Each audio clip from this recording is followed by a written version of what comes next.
Señor me los bendiga en esta noche, hermanos de Centro Cristiano Sinaí, en Moreno Valley.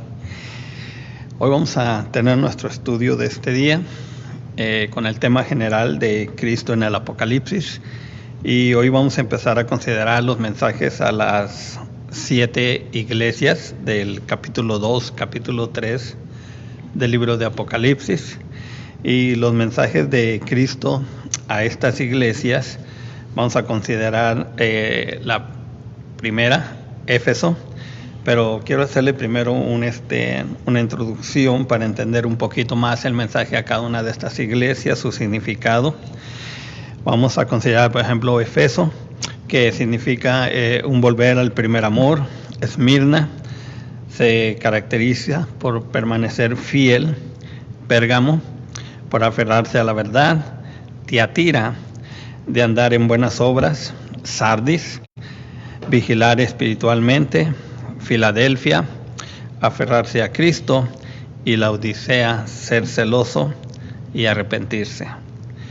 En el significado general de las 7 iglesias en la historia del cristianismo, porque hay 2 líneas de pensamiento o de interpretación de las más fuertes o las más comunes. Una es que estas 7 iglesias representan 7 condiciones espirituales de la iglesia de Cristo, pero también estas 7 iglesias representan 7 periodos en todo lo que es la historia del cristianismo o de la iglesia, desde la iglesia primitiva hasta la iglesia que va a ser levantada por nuestro Señor Jesucristo en su segunda venida. Y en esta línea de pensamiento, Éfeso indica pretensiones eclesiásticas y abandono del primer amor en su condición espiritual, y caracteriza el final del periodo apostólico, o sea, de los primeros 100 años de la iglesia primitiva. Esmirna nos hace pensar en el periodo del martirio, el cual concluyó con la última persecución bajo Diocleciano, emperador romano. Y la iglesia de Pérgamo revela el empobrecimiento espiritual y el aumento de lo mundano que tuvo lugar durante el gobierno del emperador Constantino, otro emperador romano. Dice, resultando de su ayuda pública a favor de la iglesia, él instituyó el cristianismo en el imperio, hizo oficial el cristianismo en el imperio. Vemos que bajo Esmirna hubo un periodo de martirio, de persecución, pero cuando la iglesia se instituye en el imperio, entonces entra en una decadencia espiritual. Cuando se acaba la persecución, entran en ese mundialismo. Tiatira representa la Edad Media, con la cruel persecución de la iglesia por el papado, la iglesia tradicional, y vemos ahí la obra de la Santa Inquisición. Sardis fue la intervención de Dios por medio de la Reforma de Martín Lutero, cuya luz sigue ardiendo hasta el día de hoy. Sardis fue la intervención de Dios por medio de esa reforma. Y Filadelfia está relacionada con el siglo XIX y su vasta expansión en el campo misionero. Entre los años 1885 a 1957 hubo una tremenda mover del campo misionero. Hubo un mover, un avivamiento del derramamiento del Espíritu Santo bastante fuerte durante casi 100 años. La Odisea, esta última iglesia, retrata el estado general presente de la iglesia profesante hoy en día, la cual debido a su tibieza le produce náuseas a Cristo. Antes de la segunda venida de Jesucristo, la iglesia entrará en una tremenda apostasía. Eso está profetizado, y eso es una de las profecías que hoy la iglesia profesante está viviendo, una tibieza, y en esa tibieza el Señor viene a levantar a su iglesia. Ahora vamos a considerar también la estructura de las 7 cartas a estas 7 iglesias. Primero, la descripción de Cristo. En la mayoría de estas cartas existe la repetición de uno o más títulos o descripciones de Cristo contenidos en el primer capítulo, un título adecuado al estado de la iglesia en cuestión, que presente a Cristo con todo poder, como lleno de autoridad, como Señor de señores y Rey de reyes. Vemos también la revelación del estado de la iglesia, la frase "yo conozco", "quitaré", "daré", "vendré", y todas las expresiones con sentido de futuro implican el conocimiento completo que tiene Cristo de la situación y de su autoridad, así como su poder para describir lo íntimo del corazón de cada iglesia. Cristo revela su conocimiento íntimo de la vida espiritual y obra de cada iglesia en estos 7 mensajes, estas 7 iglesias. Por ser Dios omnisciente, ninguna cosa se puede esconder de Él. El elogio de las virtudes en estas cartas, todo lo que es agradable, es generosamente ensalzado por el Maestro. Él tiene el cuidado de ensalzar antes de reprobar. Cristo alaba a cada una de las iglesias, excepto, ponga atención, a la última. Y después vamos a ver por qué a la última el Señor no la alaba ni habla de alguna virtud, por sus obras y otras características virtuosas. La condenación de los errores en estas cartas también, hay un juicio de parte del Señor, una exhortación. Estas cartas llevan en sí misma una fiel exposición de errores. Cada iglesia, excepto la segunda y la sexta, y esas se las dejo de tarea, estudien primero y tercer capítulo de Apocalipsis. Dice, es más corrupta de todas, tanto que no hay ninguna virtud que alabar. Cristo censura a cada una de ellas, excepto a la segunda y la sexta. La exhortación al arrepentimiento en estas cartas, Cristo se presenta a sí mismo como alguien lleno de deseo de restaurar. Se notará que la primera, tercera, quinta y séptima iglesias son llamadas al arrepentimiento. La segunda y la sexta no tienen nada de qué arrepentirse, ya que han sido purificadas por la persecución, y la cuarta estaba totalmente reprobada. Ahora vemos también la declaración de juicio en estas 7 cartas. Cristo advierte el peligro de continuar en desobediencia, en el error. Bienaventurada la iglesia, o como decimos anteriormente, puesto que denota 7 condiciones en la iglesia, 7 condiciones espirituales, el cristiano también tiene que atender a la voz del Espíritu Santo, y el anuncio de juicio lo dio Cristo. Las iglesias, a excepción de la segunda y la sexta, que no entran en este juicio. La proclamación también vemos de las recompensas de a cada una de aquellas iglesias, a cada uno de aquellos cristianos que salen vencedores, ponen oídos a la voz del Espíritu Santo y se esfuerzan y se mantienen fieles. Hay una recompensa. La palabra del Señor nos enseña que el que permanezca fiel hasta el fin, este será salvo. Cada recompensa prometida está de acuerdo, oiga bien, con un atributo de Cristo. La conclusión de cada carta consiste en una bendición de victoria personal y un llamamiento individual. Hay una promesa en cada carta para el vencedor. Sabemos que la salvación es personal y también el juicio y las recompensas son de un carácter personal, muy íntimo entre Dios y el creyente. Ahora vamos a considerar a la iglesia de Éfeso. Éfeso significa, según algunos teólogos o estudiosos de la palabra de Dios, que significa volver al primer amor. Éfeso significa deseada, literalmente deseada, o primer amor. Su condición indicaba pretensiones eclesiásticas y abandono del primer amor, y caracteriza el final del periodo apostólico dentro de los primeros 100 años de la Iglesia. Esto es cuando se toma la línea de pensamiento de que cada iglesia representa un periodo en la historia del cristianismo.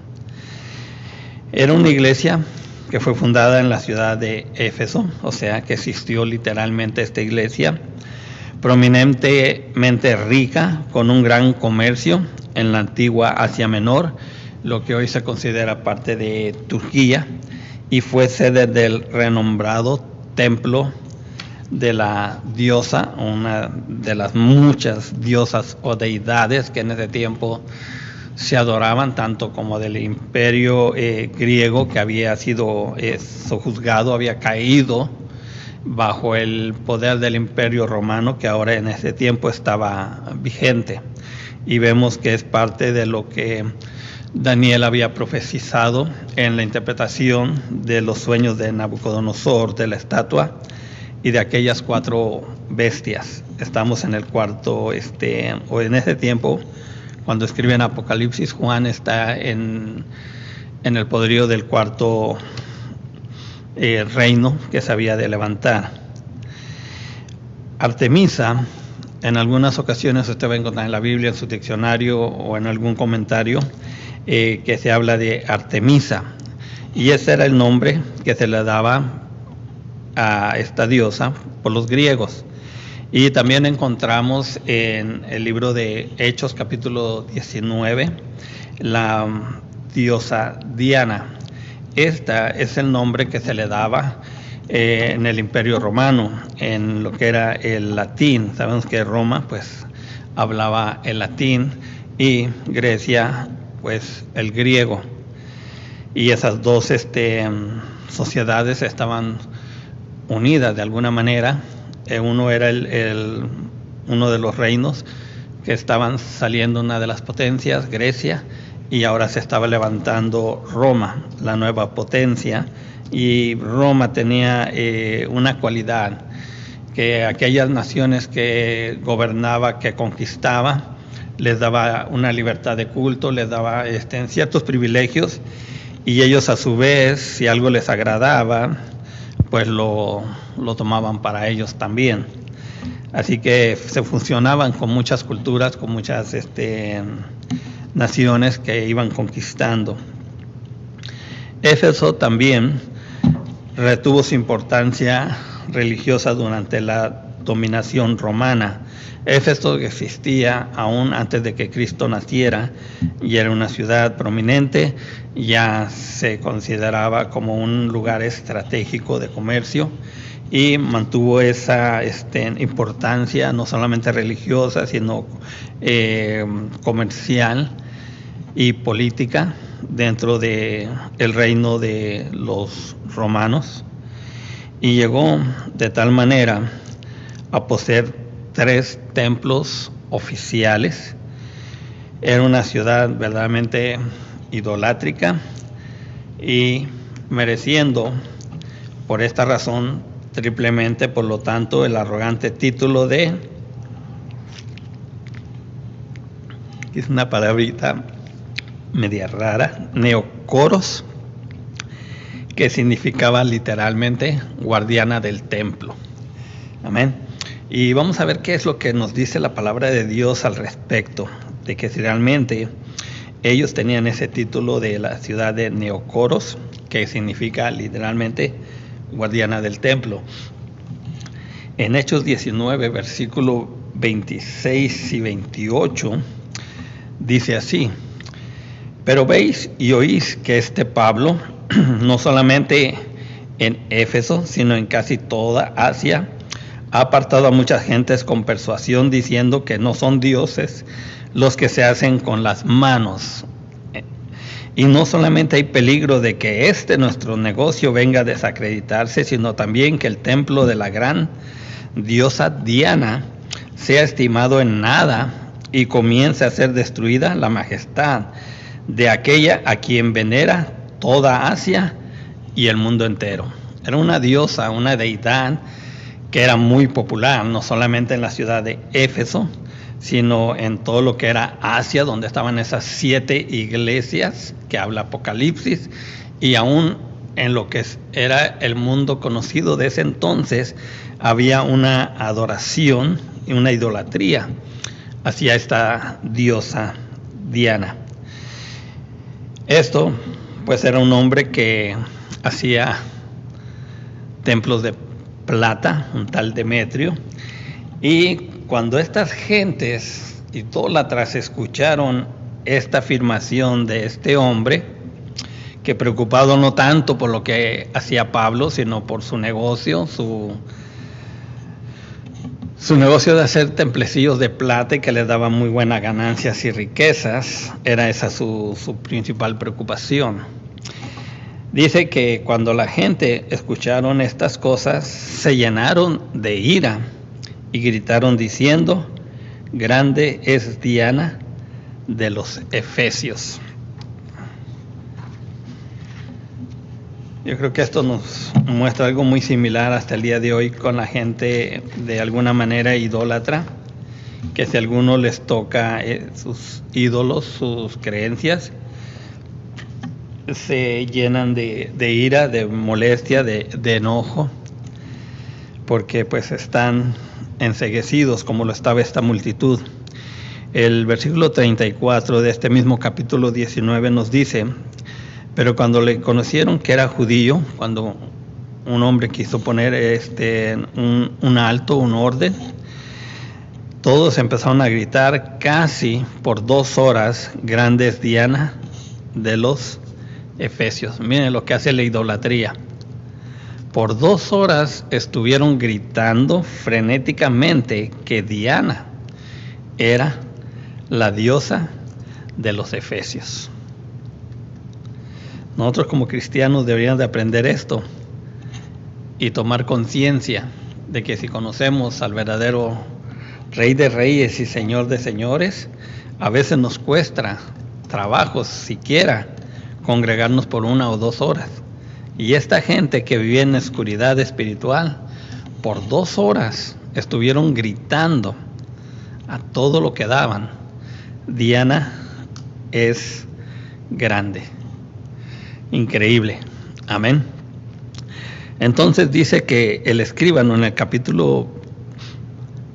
versículo 35 dice: cuando entonces el escribano había apaciguado a la multitud, dijo: varones efesios, ¿y quién es el hombre que no sabe que la ciudad de los Efesios es guardiana del templo de la gran diosa Diana? O sea, ellos eran neocoros, o sea, una ciudad que era guardiana del templo y tenía ese templo tan grande, tan magnífico, un templo, me imagino, espectacular.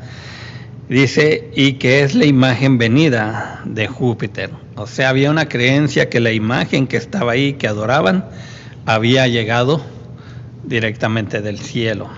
Y se habla de Júpiter. Algunos teólogos, algunos comentaristas han considerado que Júpiter también era un templo, estaba la imagen de ahí, y que era algo totalmente satánico el culto que se rendía a esta deidad de Júpiter. Y esa era la condición espiritual en la que se hallaba esta ciudad, una ciudad verdaderamente difícil, en la que Pablo entró y llevó el evangelio a capa y espada. Y por algo el Señor hizo milagros y señales como en ningún otro lado por más de 2 años en este lugar. Cuando vayamos entrando más en este estudio se va a dar cuenta el por qué era necesario que Dios obrara de una manera tan grande, tan sobrenatural con este gran hombre de Dios, Pablo, para que esta ciudad se convirtiera de las tinieblas a la luz admirable de nuestro Señor Jesucristo. El templo de Artemisa o Diana era considerada como una de las 7 maravillas del mundo antiguo. Entre ellas estaban los jardines colgantes de Babilonia y algunos otros.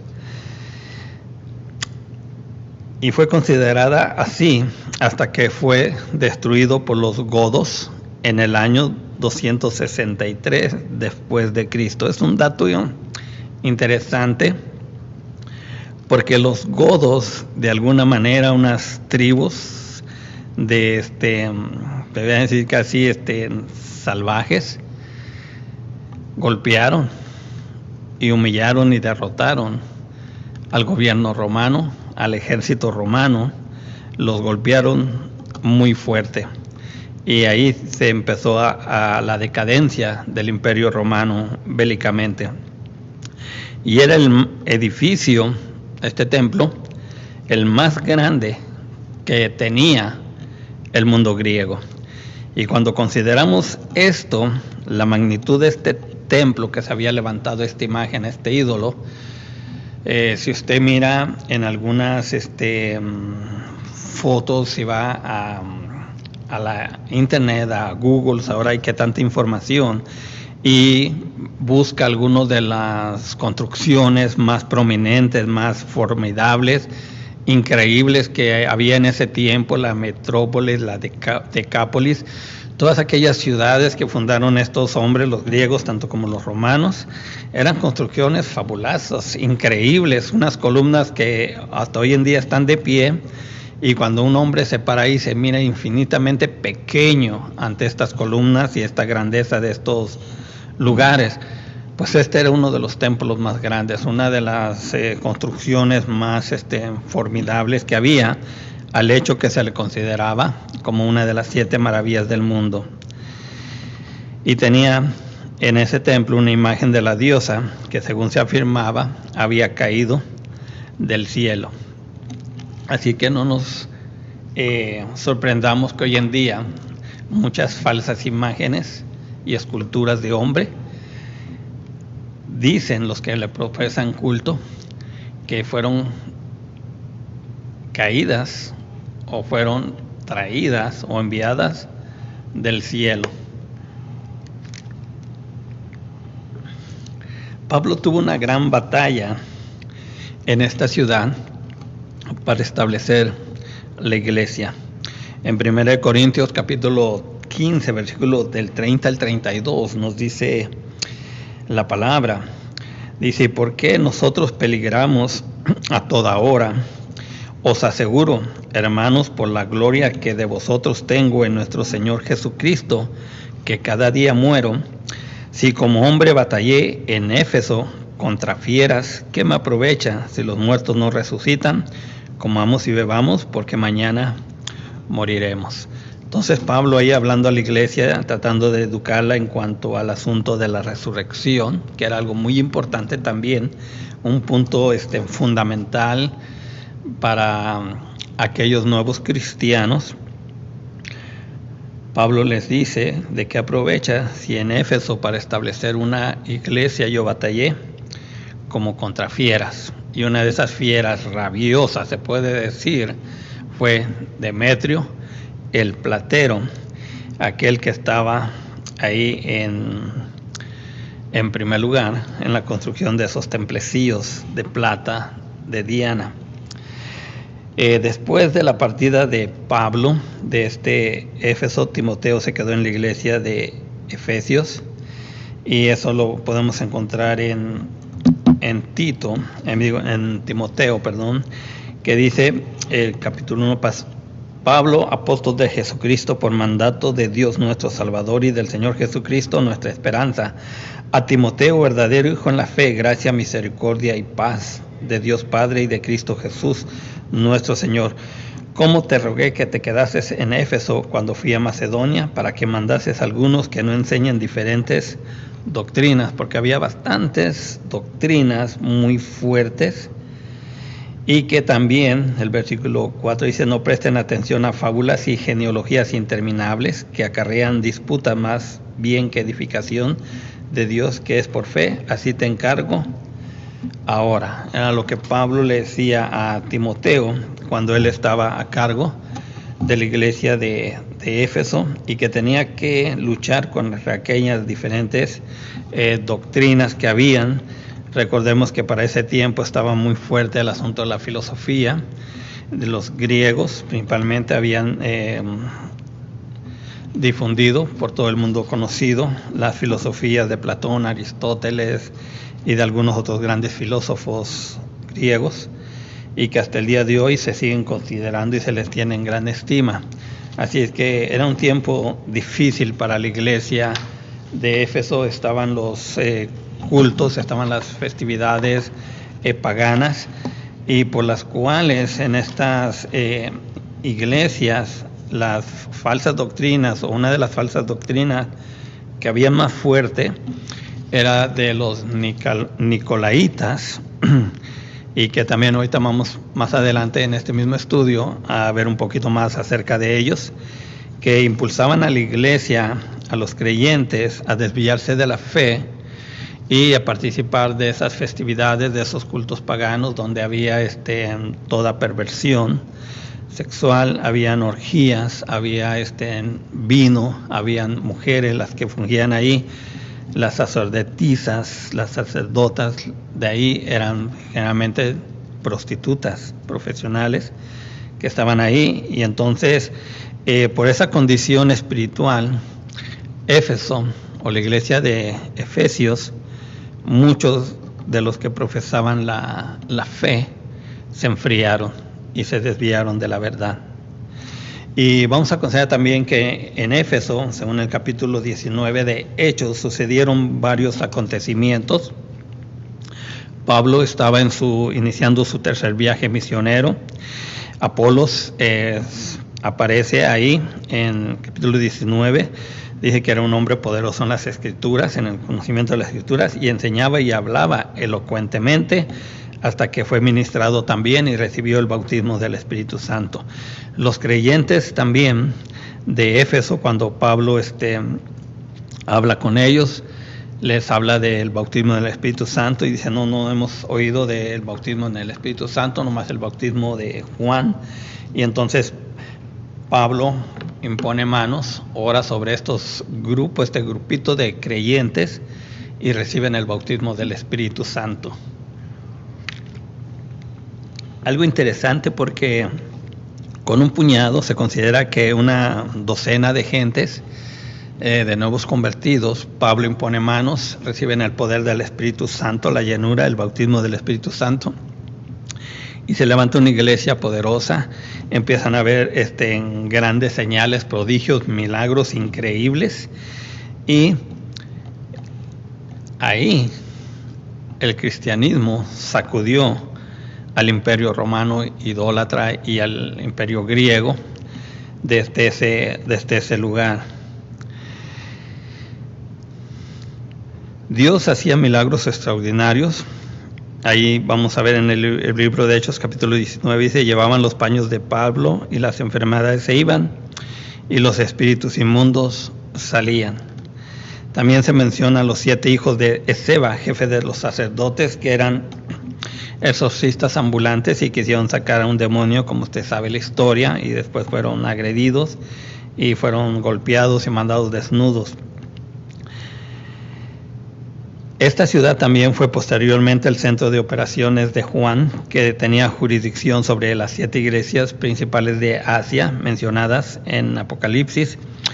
Muchos que habían practicado la magia, cuando vieron el acontecimiento de lo que pasó a estos jóvenes exorcistas ambulantes, dice que muchos se convirtieron, que habían practicado la magia anteriormente, y cuando se convirtieron, dice que trajeron los libros y los quemaron. Todos los libros de magia que habían, los trajeron y los quemaron, y su precio de los libros fue de 50,000 piezas de plata, una cantidad bastante considerable. Y sin embargo, cuando aquella gente se convirtió de las tinieblas a la luz admirable, es increíble lo que hace el Cristo resucitado, cómo cambia y transforma la vida de un hombre, de una mujer, a tal grado que ellos se dieron cuenta que aquellos libros no eran más que algo que no estaba correcto, a tal grado que decidieron quemarlos públicamente, dando así fe de que el poder en el cual ahora estaban investidos era algo más fuerte que lo que ellos habían tenido cuando practicaban la magia, a tal grado que decidieron quemar todos esos libros. También encontramos el alboroto del platero Demetrio, que hacía de plata los templecillos de Diana, y su preocupación era que se acabara el culto de Diana, y de hecho, con el transcurrir de los tiempos, de los años, se acabó la adoración a Diana, y esa ciudad vino a ser, junto con esta iglesia de Éfeso, un centro cristiano. El mensaje de Jesús a la iglesia de Éfeso también, como dato, fue enviado unos 35 años después de la partida de Pablo. Ya Pablo no estaba ahí. De hecho, tampoco Timoteo ya estaba ahí. Cronológicamente se cree, según los estudiosos de la Biblia, que cuando Pablo fue muerto, ejecutado por causa de la palabra, 3 o 4 años después, Timoteo también fue muerto. Aquí vamos a ver el mensaje de Jesús a la iglesia de Éfeso, y si gusta abrir su Biblia, capítulo 1, del versículo 1 al 17, más bien capítulo 2, del versículo 1 al 7, dice: Escribe al ángel de la iglesia en Éfeso, el que tiene las 7 estrellas en su diestra, el que anda en medio de los 7 candeleros de oro, dice esto: Yo conozco tus obras y tu arduo trabajo y paciencia, y que no puedes soportar a los malos, y has probado a los que se dicen ser apóstoles y no lo son, y los has hallado mentirosos. Y has sufrido y has tenido paciencia, y has trabajado arduamente por amor de mi nombre, y no has desmayado. Pero tengo contra ti que has dejado tu primer amor. Recuerda, por tanto, de dónde has caído, y arrepiéntete, y haz las primeras obras, pues si no, vendré pronto a ti, y quitaré tu candelero de su lugar, si no te hubieras arrepentido. Pero tienes esto, que aborrece las obras de los nicolaitas, de las cuales yo también aborrezco. Versículo 7 dice: El que tiene oído, oiga lo que el Espíritu dice a las iglesias. Al que venciere le daré de comer del árbol de la vida, el cual está en medio del paraíso de Dios. Ahora vamos a ver los elogios que hace nuestro Señor Jesucristo a la iglesia de Éfeso. Dice el Señor: Yo conozco, o yo sé, tus obras.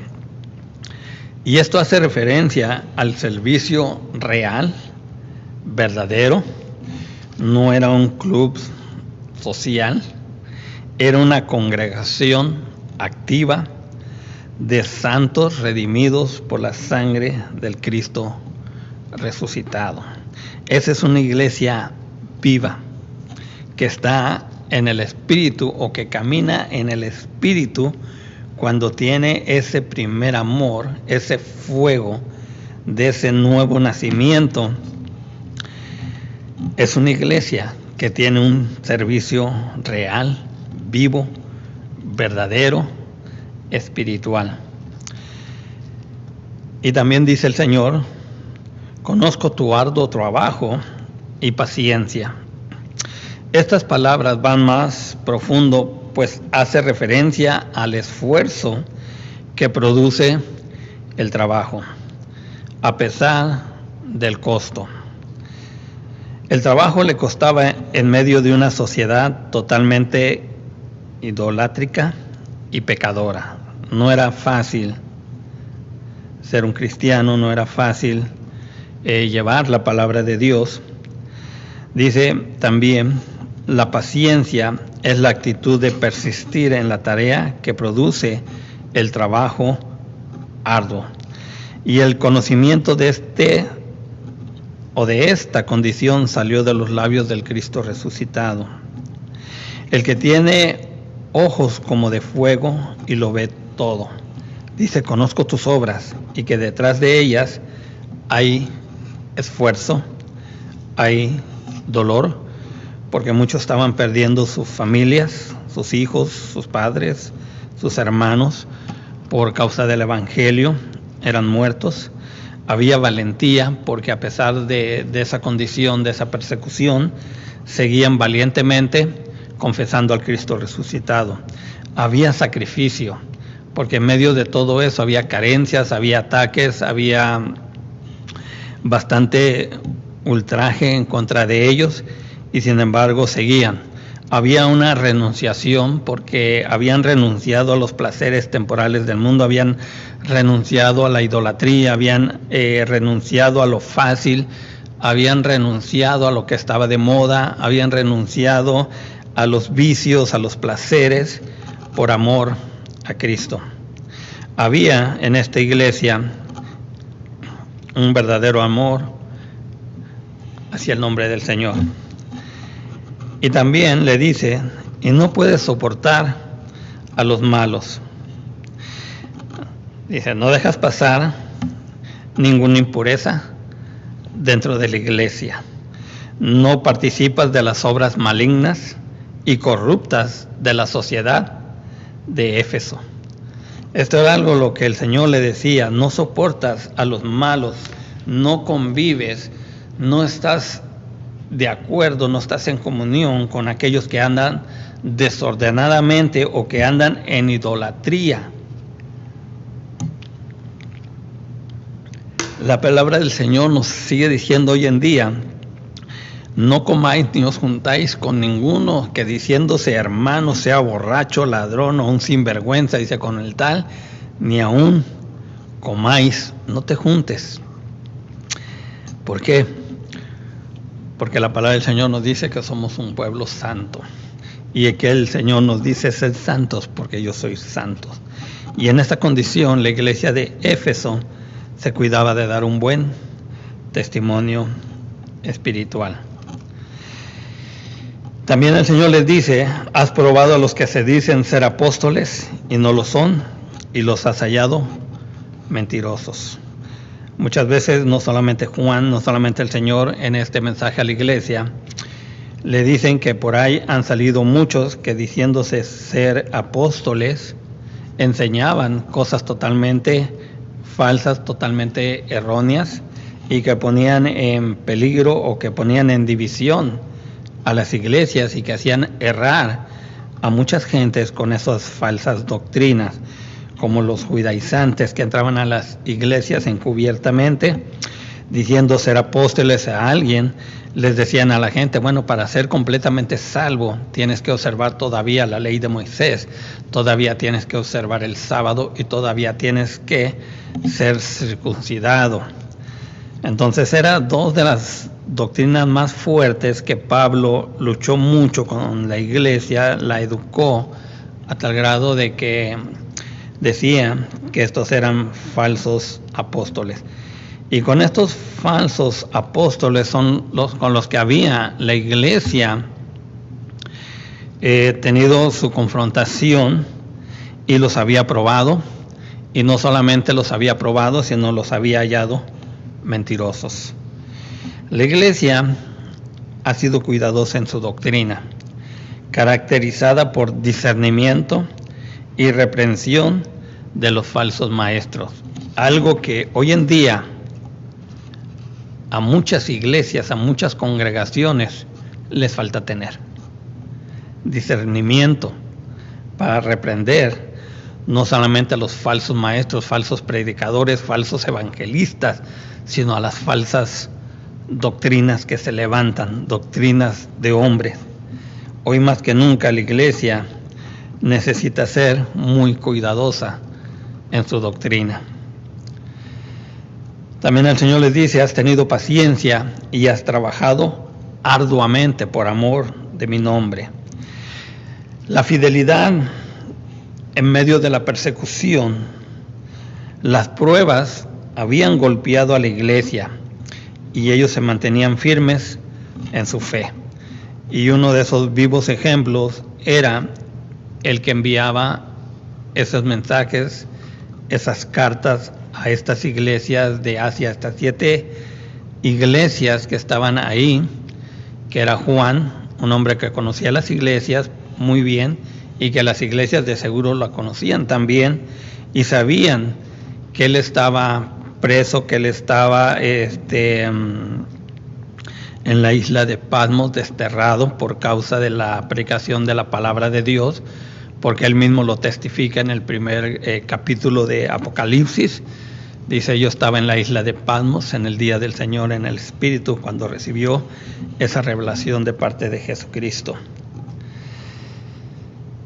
Entonces, esta iglesia era fiel en medio de la persecución y en medio de las pruebas, que había golpeado a muchos y a Pablo, que había, póngase a pensar en este punto, había edificado, había plantado esa iglesia. Timoteo se había hecho cargo también de esa iglesia, 2 grandes hombres de Dios, y sin embargo, por testimonio de la palabra, ellos ya estaban muertos. Y también el Señor les sigue diciendo, y no has desmayado, a pesar de todo esto, no has desmayado, a pesar de todo esto estás de pie, a pesar de todo esto sigues firme, a pesar de todo esto sigues confiando en mi nombre. Todo lo habían soportado bajo una fe, bajo una esperanza, con un valor, con un sacrificio a toda prueba. Y estaban de pie por el poder del Espíritu Santo, porque muchos de aquellos cristianos en el misterio de Pablo recibieron el bautismo con el Espíritu Santo, y era una iglesia que creía en el mover del Espíritu Santo, era una iglesia que creía en la imposición de manos y que el Espíritu Santo se seguía derramando, porque esa era la promesa de Dios por medio del profeta Joel y que tuvo su cumplimiento, como usted sabe, en el día de Pentecostés. Entonces, esas señales y esa promesa estaba vigente. Pablo dijo, para ustedes, para vuestros hijos y para todos aquellos que han de creer. O sea, encierra a toda la iglesia de todos los tiempos el bautismo y la promesa de esa llenura de poder de lo alto. Y esta era una iglesia que tenía esa unción, o empezó al menos con esa unción y ese poder a dar testimonio del poder y la misericordia de Dios. Algo que hoy en día también se ha perdido bastante, el hecho de la predicación, de la administración, de la enseñanza, de la necesidad de que la iglesia sea llena del Espíritu Santo para que pueda con poder ministrar los dones que el Señor le ha dado a la iglesia. Esta iglesia también tenía una cualidad, que no tenía amistad con el mundo, ni con la filosofía de falsas doctrinas y enseñanzas de esos tiempos, principalmente una de los que eran los nicolaitas, y ahorita vamos a entrar en detalle. El Señor también les dice, pero tienes esto, que aborreces las obras de los nicolaitas, las que yo aborrezco. Cuando vemos en la Biblia, vemos un Dios, un Cristo de misericordia y de poder, pero en Apocalipsis vemos un Dios como Rey de Reyes, Señor de Señores, como el juez soberano del mundo y del universo, y entra estas cualidades de aborrecer las obras de aquella gente, y era de condenar, porque imagínense, esta doctrina se levantó hace más de 2000 años y hasta el día de hoy siguen golpeando fuertemente a la iglesia del Señor. Por eso el Señor dice, yo las aborrezco esta doctrina de los nicolaitas, Se llamaban así porque su fundador fue un tal Nicolás. Y ahora vamos a ver lo que estas personas enseñaban y por qué hasta el día de hoy están afectando de una manera negativa a la Iglesia de Cristo y ha afectado muchísimas almas que muchos han errado el camino, han vivido en error, han muerto en error y están en condenación. Los nicolaitas eran personas que seguían una doctrina de hombres. Ya para empezar, ahí hay un problema. La Escritura dice: maldito el hombre que confía en el hombre y su corazón se aparta de Jehová. Maldito el hombre que confía en el hombre y su corazón se aparta por doctrina de hombre. Maldito es. Estas personas toleraban ciertas formas de impureza que en ese tiempo pues querían ser, como dicen hoy en día, tener un pie dentro de la iglesia y otro afuera. Querían decir: somos cristianos, lavados y comprados con la sangre de Cristo, estamos ya libres de toda maldición, pero podemos gozar de los placeres que en ese tiempo estaban ahí, que eran esas idolatrías, esos festivales que implicaban lo que habíamos dicho anteriormente, orgías, esos cultos, el vino, la disolación, las orgías, todo aquello, y todo era absolutamente gratis. Entonces esta gente estaba volcada en esta idolatría por participar de estas cosas. Y vamos a ver por qué el problema con estas personas, lo que ellos enseñaban, y que también se basaba en parte de la filosofía de la que enseñaban los grandes filósofos de ese tiempo, y que vamos a considerar. Y hacían de la gracia de Dios una capa, algo que cubría para la lascivia y la herejía. Estas doctrinas darían paso más adelante a la falsa doctrina de la predestinación, una vez salvo, para siempre salvo, que es el antinomianismo, que declara que la gracia es suficiente para la salvación y que la forma de vida no tiene mucha importancia. El enfoque de aquellos tiempos filosóficamente dentro de lo que era aquellas falsas doctrinas, aquellas deidades, ellos decían o consideraban que el alma era lo importante, el asunto espiritual, y que el cuerpo, como ellos pensaban que al morir se desgradaba, se deshacía, se hacía polvo, entonces decían, pues el cuerpo, lo que entre, lo que haga, no tiene importancia, porque al final va a terminar totalmente destruido. Entonces, para ellos decir, bueno, ya una vez salvo, puedo vivir de la manera que yo quiera, como yo quiera, no pierdo esa salvación y voy a ser salvo. Y eso es lo que tiene esta doctrina calvinista hoy en día, que enseñan algo parecido. Si tú ya eres salvo, vives como vivas. Si vas a ser salvo, vas a ser salvo. Si al final vas a ser condenado, vivas como vivas, vas a ser condenado. Entonces ahí ponen a la gente en un dilema de que se sienten que están cerca del cielo, dentro del cielo, y tienen la libertad para vivir como ellos quieran. Algo que enseña también de alguna manera la iglesia tradicional, que con ruegos, con oraciones, si llegas al purgatorio, de ahí te pueden sacar y que poco a poco vas a ir saliendo de ahí hasta que laves tus pecados y van a entrar al cielo. Algo que es mentira de las dos doctrinas, porque la Biblia enseña todo lo contrario. Esa es la razón por la cual el Señor dice: yo aborrezco esta doctrina.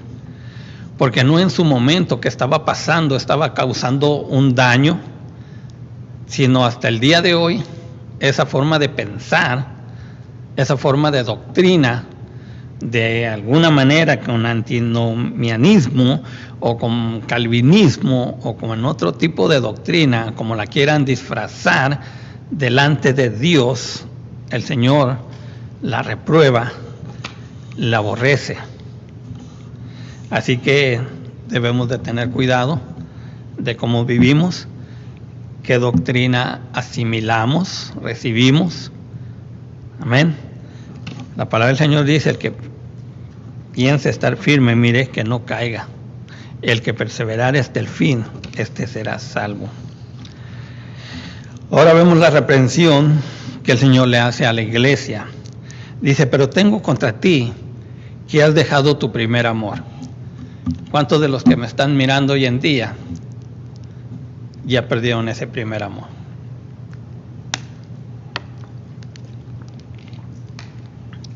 Vamos a ver cuál es la condición cuando la iglesia o el cristiano pierde ese primer amor.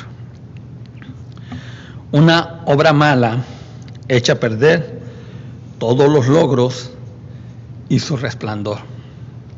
El Señor dijo: un poquito de levadura leuda toda la masa. Los elementos del primer amor son la fidelidad y la pureza. Yo no sé si tú te acuerdas cuando naciste de nuevo, cuando viniste a los pies de Cristo, que tu vida cambió, que el Espíritu Santo te regeneró, te purificó, te cambió, te regeneró, te hizo una persona nueva, una criatura nueva, como dice la Escritura. Te podrás recordar que había una fidelidad a Dios increíble, una fidelidad a la lectura de la palabra, una fidelidad a la oración, una fidelidad a la asistencia a la iglesia, una fidelidad a cumplir todo aquello en lo cual uno se comprometía dentro de lo que es la obra del Señor, y hacía un trabajo digno y con fidelidad. Y también la pureza. En ese tiempo, recién convertidos, uno no miraba caras largas, no miraba amarguras, no miraba gente mala, no miraba cosas raras. Uno todo lo miraba, se puede decir, casi color de rosa. Uno amaba a medio mundo, buenos, malos, difíciles, amables. Uno lo amaba porque estaba en ese primer amor. Amén. Y ese primer amor es un amor ágape, el cual recibe el hombre cuando tiene un encuentro con el Cristo resucitado. Tu vida cambia radicalmente porque el amor de Cristo se derrama sobre tu vida, sobre mi vida, y cambiamos radicalmente nuestra manera de ser, a tal manera que dice la palabra de Dios que el viejo hombre es sepultado y se levanta un nuevo hombre espiritual con ese amor ágape. Un amor en el que no hay la más leve sombra de egoísmo.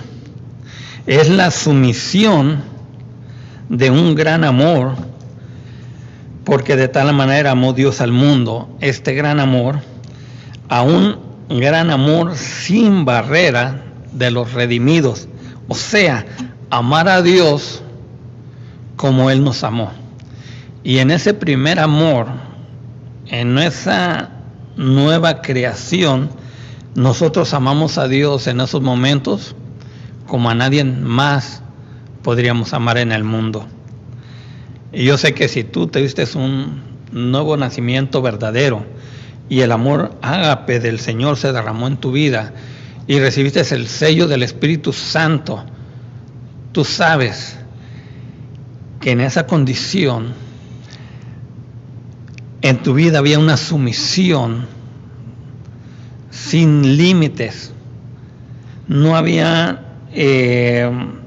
barreras que te impidieran amar a Dios con toda tu mente, con toda tu fuerza, con todo tu corazón, con todo lo que eres, porque el Espíritu Santo y ese amor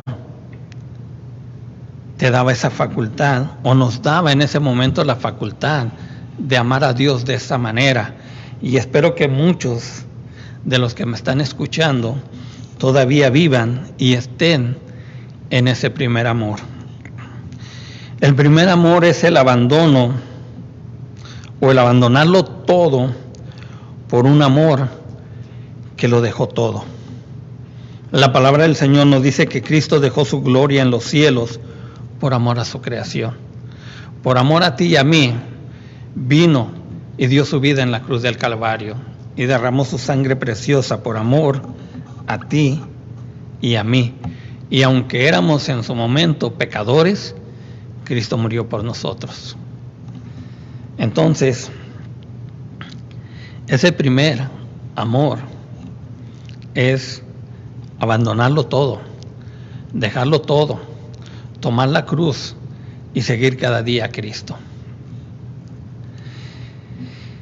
El amor o la condición de ese primer amor es puro, es generoso, es ardiente, es humilde. Pero la iglesia de Éfeso había tenido ese amor, pero en algún momento lo había perdido. Era necesario que volviera a ese primer amor. La emoción y el entusiasmo se habían desvanecido. Ese amor ardiente, como brasas, se había enfriado. El verdadero amor no se puede pesar en una balanza, porque su peso excede a toda lógica. Y cuando digo esto, que ese amor no se puede poner en una balanza, es porque ese amor no se puede condicionar, no es un amor egoísta, no es un amor convenenciero, sino que es un amor que excede todo límite, que excede toda lógica humana. Y si quieres entender este punto, considera y lee esta noche 1 Corintios capítulo 13, que es el capítulo del amor. El Señor le dice a la iglesia: recuerda, por tanto, de dónde has caído y arrepiéntete. Regresa y piensa en el primer amor y su frescura. Yo quiero que en este momento tú te recuerdes, que vayas en aquel momento en que te rendiste tu vida a Cristo y que el Señor entró en tu corazón, y que te recuerdes qué fue la experiencia que tú sentiste. ¿Cuál fue la experiencia cuando te levantaste al otro día y viste las cosas totalmente de una manera diferente? Recuerda en tu corazón la luz que entró y que nunca habías conocido, porque tus ojos espirituales se abrieron. El Señor nos dice que nos rescató de las tinieblas en las que estábamos y nos llevó a su luz admirable. Y conocimos la verdad, y la verdad nos hizo libres. Ese es el primer amor. Vuelve a tus primeras obras, porque si no, dice el Señor, vengo enseguida a ti y quitaré tu candelero de su lugar. ¿Qué era ese candelero? Como vimos en el estudio antepasado, ese candelero estaba en el lugar santísimo, enfrente del lugar santísimo. En otras palabras, representaba que estaban enfrente de la misma presencia de Dios, y que cuando Cristo se camina y se pasea por aquellos candeleros, demuestra espiritualmente o enseña que el Señor se mueve en medio de su iglesia, que el Señor está en medio de su pueblo. En otras palabras, que estamos frente a la presencia de Dios.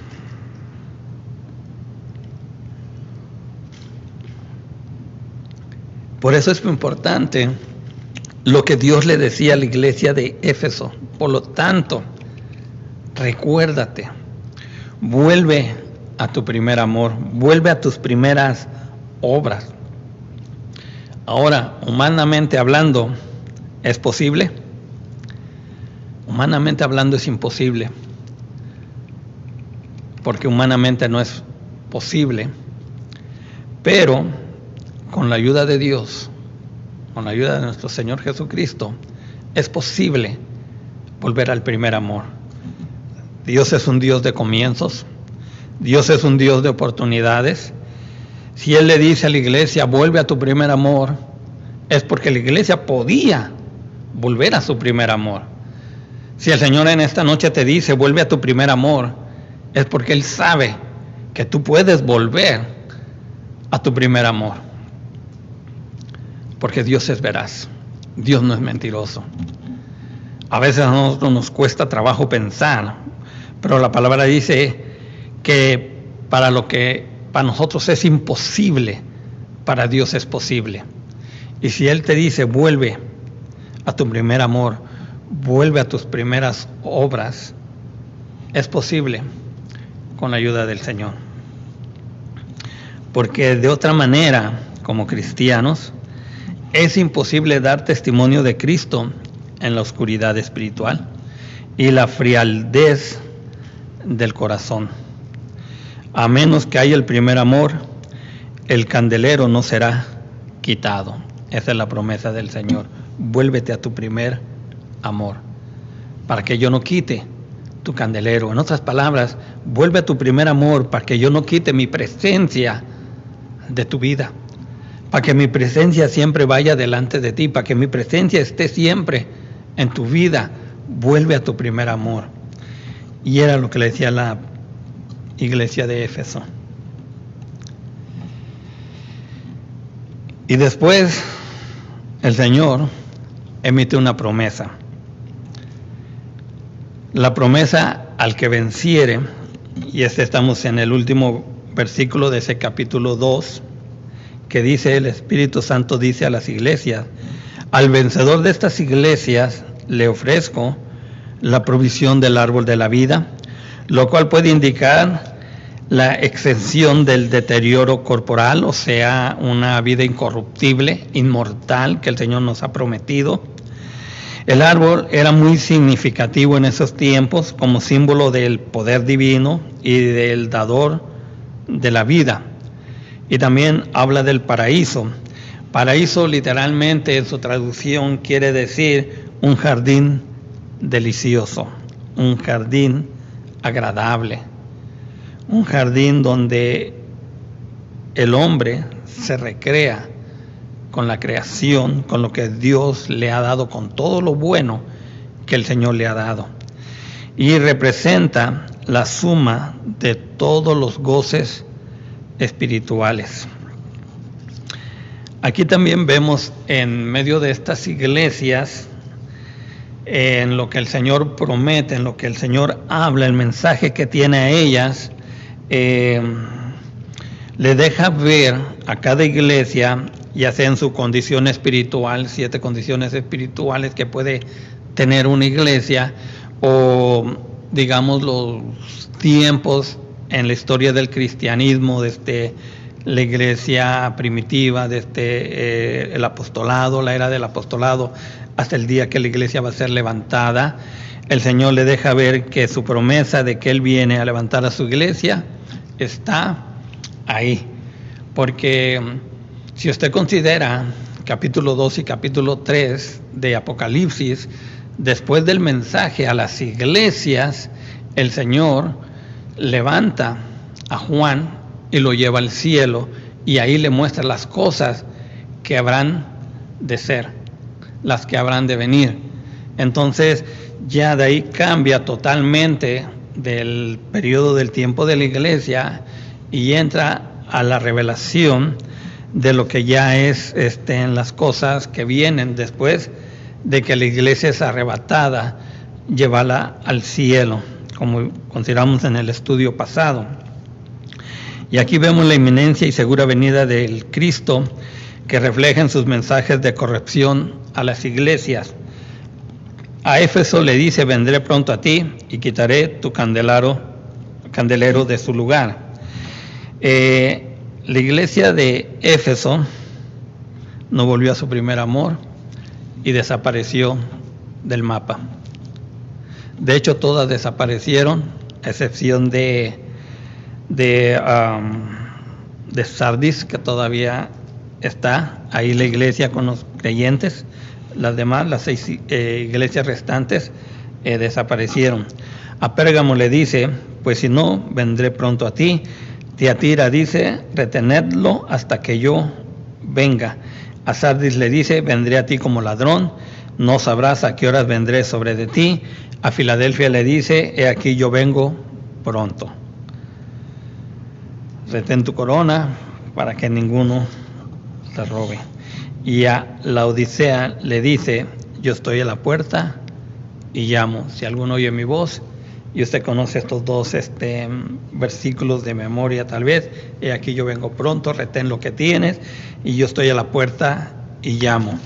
Algo que nos hace ver la eminente también venida de nuestro Señor Jesucristo. Para aquellos tiempos, para la iglesia de Éfeso, tanto como para las otras 6 iglesias, el mensaje estaba fresco, estaba recién llegando de los labios del Señor por medio de su mensajero Juan, estaba reciente y todavía faltaba mucho tiempo para que esto aconteciera. Pero hoy, la iglesia de hoy en día, dentro de lo que representan estas 7 iglesias o estos tiempos del cristianismo, podemos considerar que estamos ya en la última condición de la última iglesia, una iglesia tibia, una iglesia apóstata, una iglesia que se ha ramificado con tanta doctrina, con tanto sermón, con tanta enseñanza de hombre.